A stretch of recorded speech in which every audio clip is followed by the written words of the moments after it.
Chers amis, bonjour, on se retrouve pour les passions d'un Hébreu. Nouveaux propos, nouvelle étude, nouvelle recherche. Ce que je veux vous dire aujourd'hui, c'est que quelque chose est pourri dans la manière dont une partie du peuple juif, en Israël comme en diaspora, s'adresse au monde. Quelque chose de profondément faussé, biaisé, affaibli, dans cette volonté permanente de plaire, d'expliquer, de s'excuser, d'édulcorer. On appelle cela la bien-pensance, une bien-pensance israélo-diasporique. C'est une forme de religiosité moderne, sans transcendance, une idolâtrie du regard de l'autre, une soumission polie cultivée aux normes de ceux qui, en réalité, ne nous aiment point.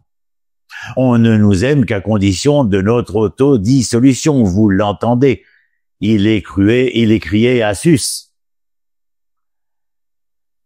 Celui qui est aimé de ses créatures est aimé de Dieu, ancienne Rabbi Hanina dans les Pirkei Avot, les maximes de nos pères. Et ce n'est pas un appel à chercher l'amour de tous. Non, mes amis, ne vous y trompez point. C'est une parole sur la droiture, la cohérence, l'authenticité morale, pas sur la stratégie du peuple agenouillé qui mendie l'approbation des nations pour exister. Or aujourd'hui, voyez-vous, cette quête d'être du bon côté, celui d'une certaine gauche occidentale, du libéralisme éclairé, de l'universalisme déterritorialisé, produit des Juifs qui, pour ne pas être rejetés, préfèrent se désavouer eux-mêmes.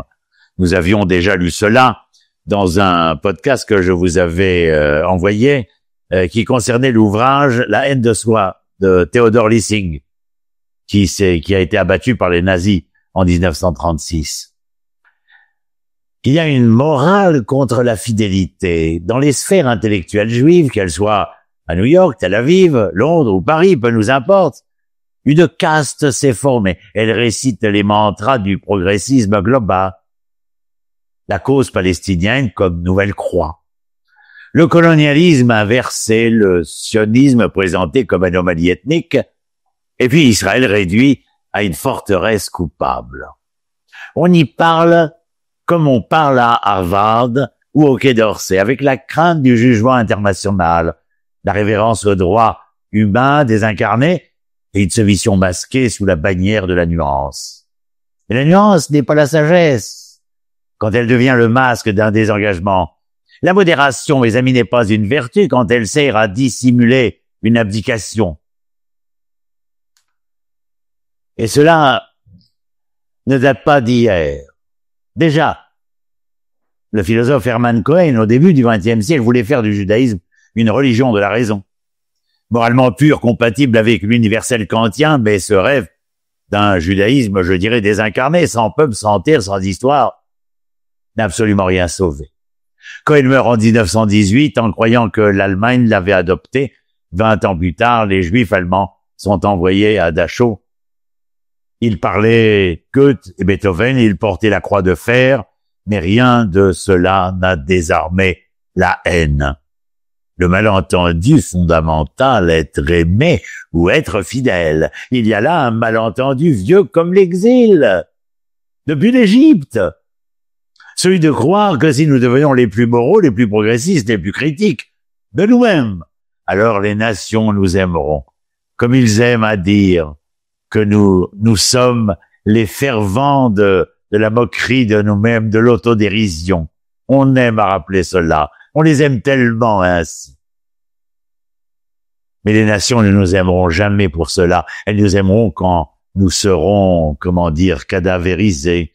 Elles nous honoreront dans les musées de la Shoah, mais elles nous mépriseront lorsque le Juif sera vivant, fort, debout, armé, maître de son sol et de son moi. C'est le syndrome du bon Juif, celui qui rassure, qui critique Israël à la télé, qui signe des pétitions contre la souveraineté, celui que les diplomates européens aiment à inviter parce qu'ils parlent comme eux, comme certains de ces anciens ambassadeurs d'Israël en France, avec la frange, la mèche si blanche, si belle, si moderne, si approuvée. Mais ce juif-là n'est pas l'hébreu. Il est le fils spirituel de l'exil, de la galoute, de l'exil de soi. Il y a ce que dénonçait l'un de mes maîtres, le Rav Tziehuda Cohen Kook, Zatzal, quand il écrivait « Le scandale n'est pas la souveraineté, le scandale, c'est de ne pas la vivre comme une mission divine. » Et si l'on est non-croyant, alors comme une mission qui traite de mon bien-être, c'est-à-dire du moi profond, de l'être que je suis et auquel j'aspire devenir. Les prophètes n'ont jamais été invités au colloque, vous le savez. Toute la tradition biblique s'insurge contre cette logique de la soumission morale.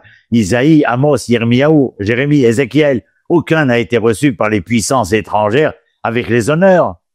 Ils ont tous été rejetés, humiliés, poursuivis, non pas par les Babyloniens, mais par leur propre peuple qui préférait s'entendre avec l'Égypte ou Babylone que d'écouter, la voix de la vérité. Un prophète n'est méprisé que dans sa propre maison, dira plus tard un autre juif connu lui aussi. C'est pourquoi le judaïsme n'est pas une religion de la reconnaissance, mais de la dissonance. Pas une religion de la conformité, mais de l'irruption du vrai. Et cela, mes amis, dérange énormément.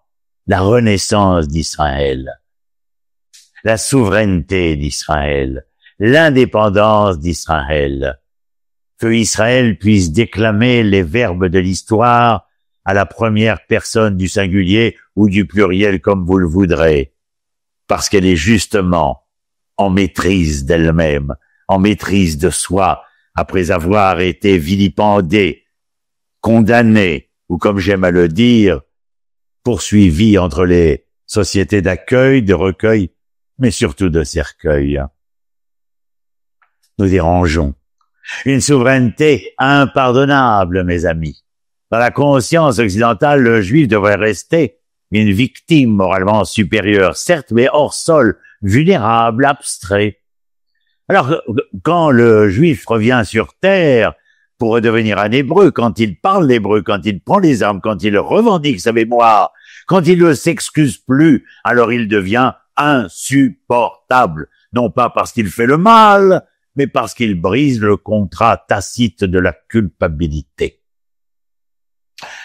Alors disons les choses telles qu'elles sont. La bien-pensance israélo-diasporique est née de cette blessure. Vouloir être aimé du monde sans jamais inquiéter son regard. Mais on ne peut pas être Israël et plaire à Rome.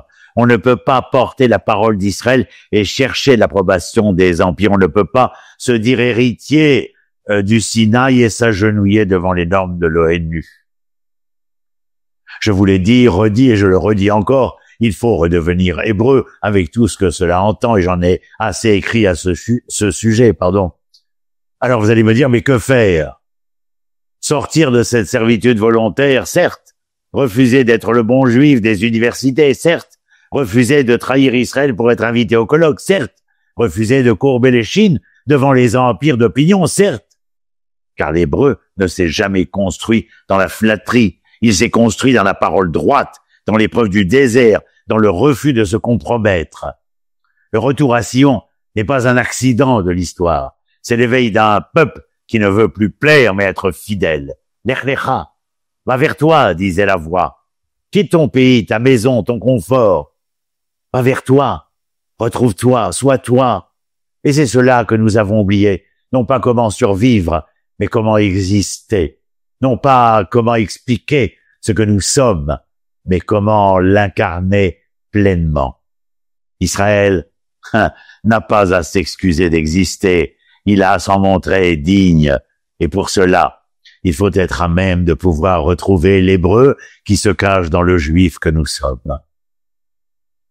Et tous ceux qui ne le trouvent pas continuent de parler, de pérorer, dans une logorée insatiable sur leur haine d'eux-mêmes, sur leur culpabilité, sur leur volonté de paraître, alors que l'histoire ici essaie envers et contre tous les aléas qui la composent de faire valoir l'être et non plus le paraître, non plus la survie d'un exil, mais la vie d'un État-nation, d'un peuple porteur d'un message pour lui-même à même de devenir universelle. À très bientôt. Shalom, shalom.